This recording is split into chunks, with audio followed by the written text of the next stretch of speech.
Guys, Dr. Borgie here with another fun video for you. We're going to keep this short and sweet. This is for the discussion, paradigms, and principles. And I would like you to start by just prepping yourself with the question, can your thoughts affect the things around you? So do thoughts affect things?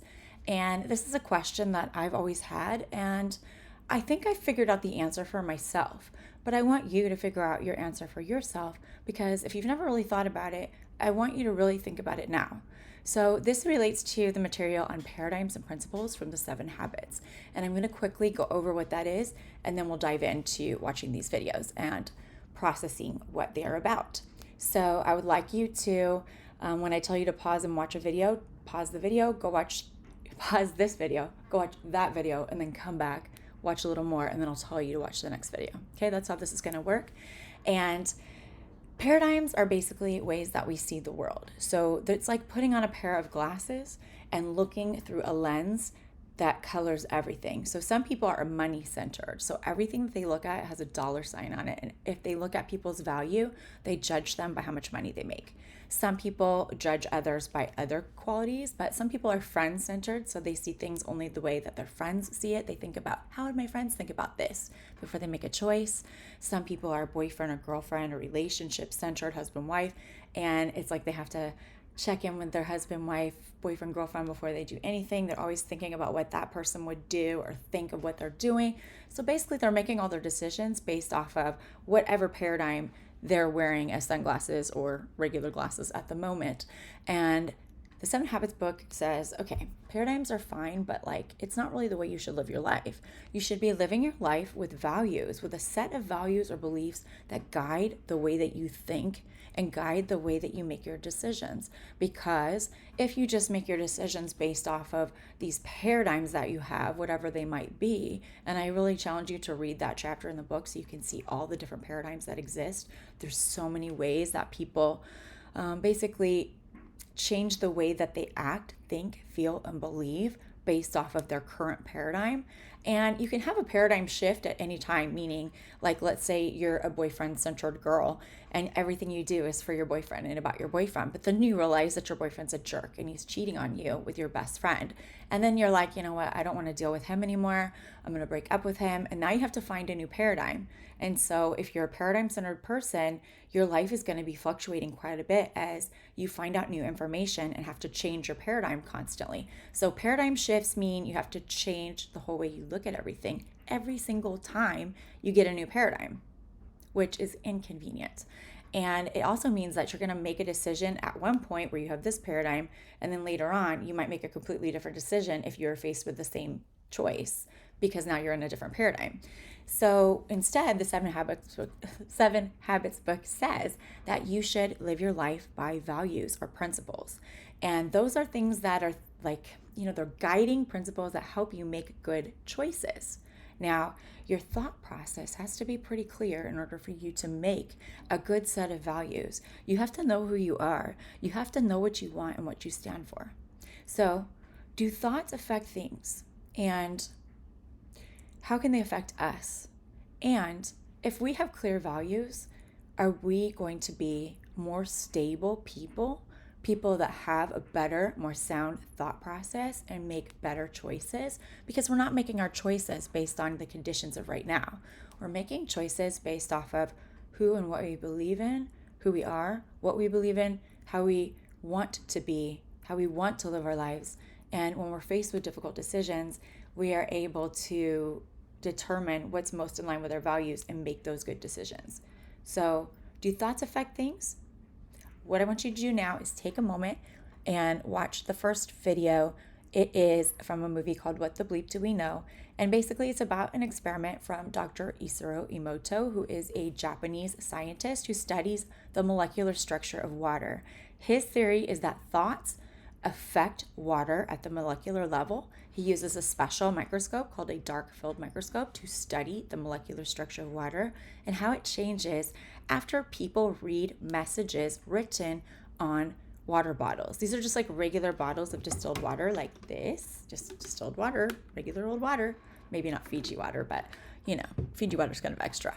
But regular distilled water, the kind you buy at the store for 99 cents. Well, inflation, but you get the idea. So go watch the video and come right back. While you're doing that, I'm going to have some coffee and you watch the video and I'll be here. So you're back. Nice to see you again.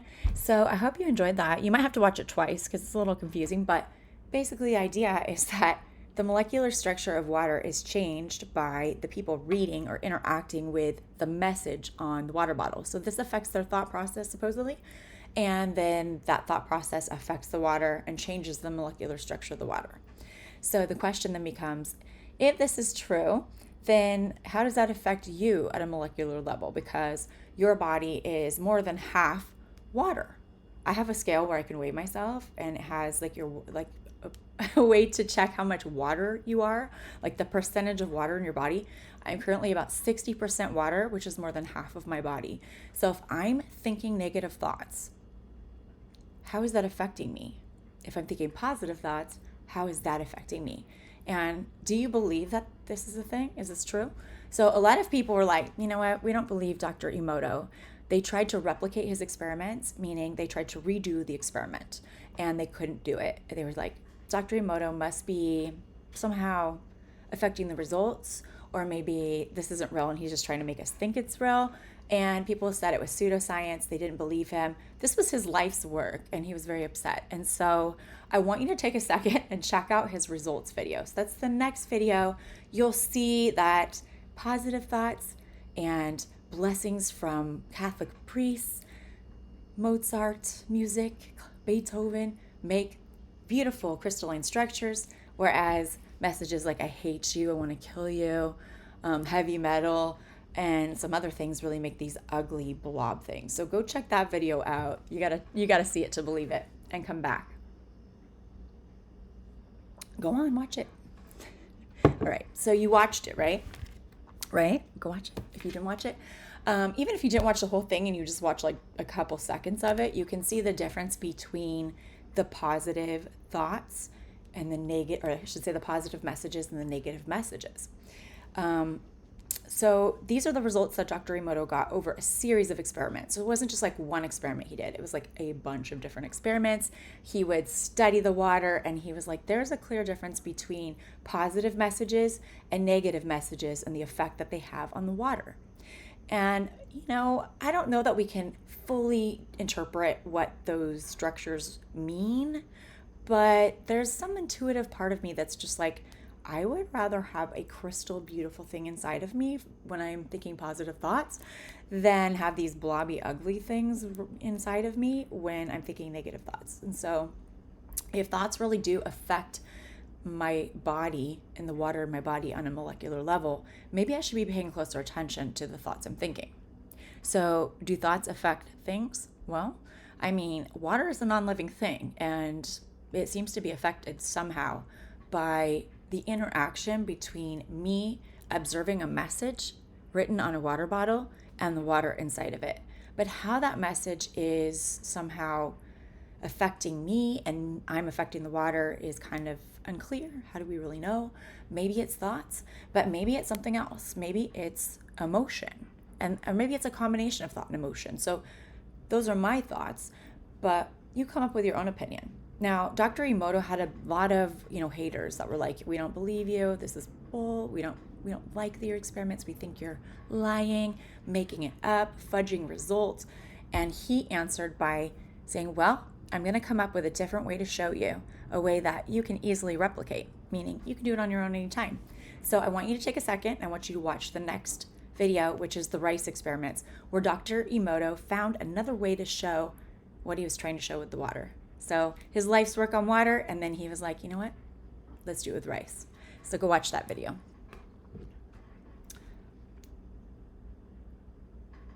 Okay, so you watched the video.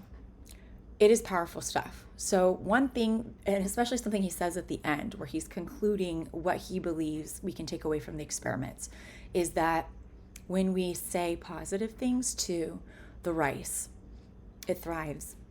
When we say negative things to the rice, it decays faster. And when we ignore the rice, it decays even faster than the rice that we're saying mean things to. and it starts to get moldy and gross inside. So kindergartners have replicated this experiment. You could replicate this experiment. In fact, if you want to, you can go to the optional video at the bottom and watch that.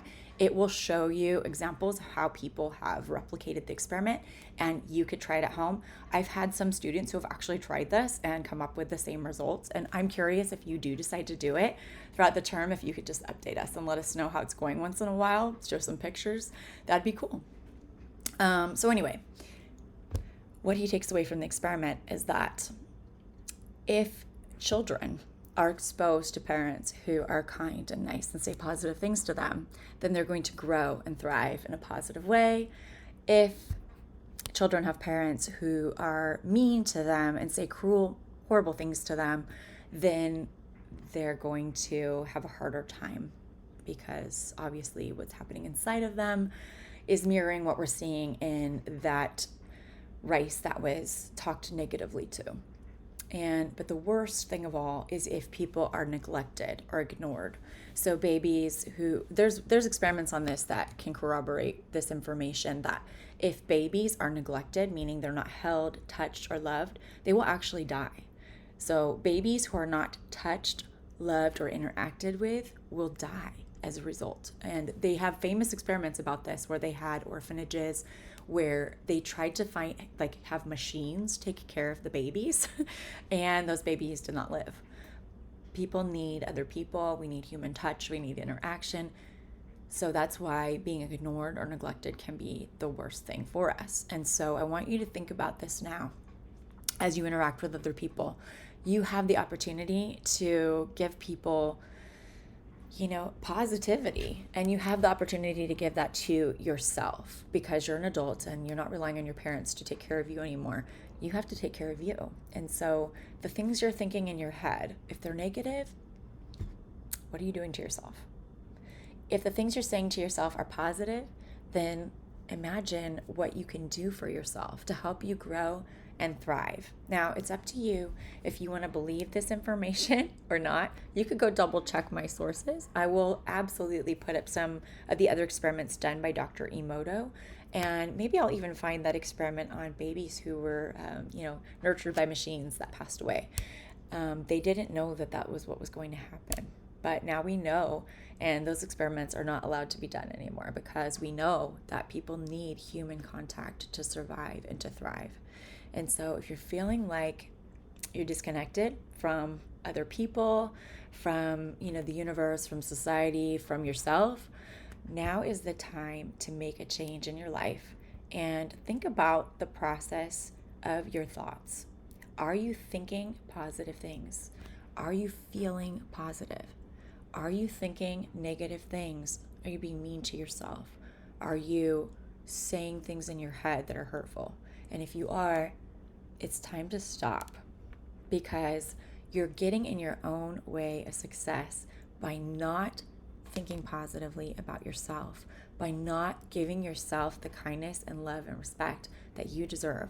And in this class, we are going to explore further how we can examine the way we treat ourselves, the things we say to ourselves, and the way we approach our problems. Because if you're being negative to you, then you're affecting every water molecule in your body. You are the rice experiment, and you definitely don't want to be the rice that decays faster. You want to be the rice that grows and thrives. All right, so I'm going to leave you with that. And then I want you to go down to the bottom of the page and answer and post to the discussion. You will need to answer with at least 5 sentences per question. And then you got to leave some responses. Make sure you look at the number of responses that are required on your discussion, because that could vary based off of what semester this is or which class you're taking. All right, guys, I hope you enjoyed this very fun lecture, and I will see you in the next video. Bye.